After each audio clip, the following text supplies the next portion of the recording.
Hey guys, welcome back. I am so glad to see you guys today. And this is some cleaning motivation I want to give to some of you guys. Most of us, maybe a few of us, have a crib full of stuff, clean clothes, dirty clothes, whatever, and we use it for storage when our child is not sleeping in it. And that is me. Okay, that's the reality of it. Okay, I'm gonna be real. I found some pillowcases and pillowcases I was actually looking for. Things I just throw in there because I'm too lazy to even fold clean laundry. And there was a few other things I found in there, like toys and stuff. So this video, please don't judge me, but this is the reality of a mom with multiple children, and sometimes cleaning, like doing laundry and stuff, I just procrastinate on, and most of us do that.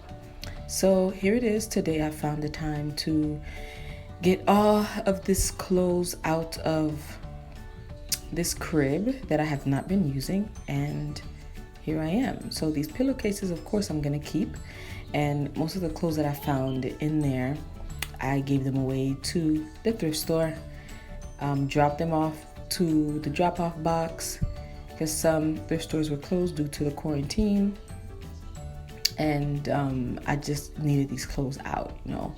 Cleaning is actually therapeutic for me, and it was kind of difficult cleaning with the two toddlers, and because everything I was folding, they was thrown on the floor. So anyways, most of those clothes, like I said, did go to a drop-off box that was like right up the street from my house. I just needed my mind to be clear and the crib to be nice and ready for the new baby.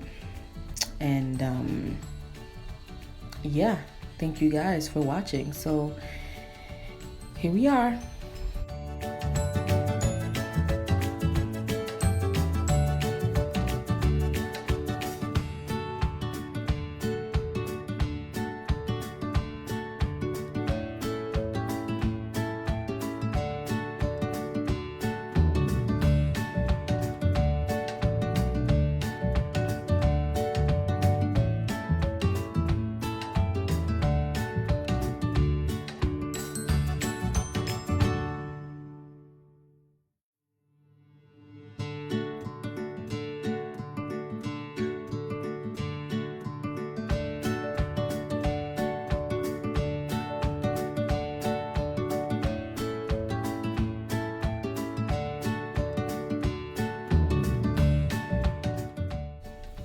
And you guys, look at here. I found a check that was sent to me, and I finally found it after 3 weeks.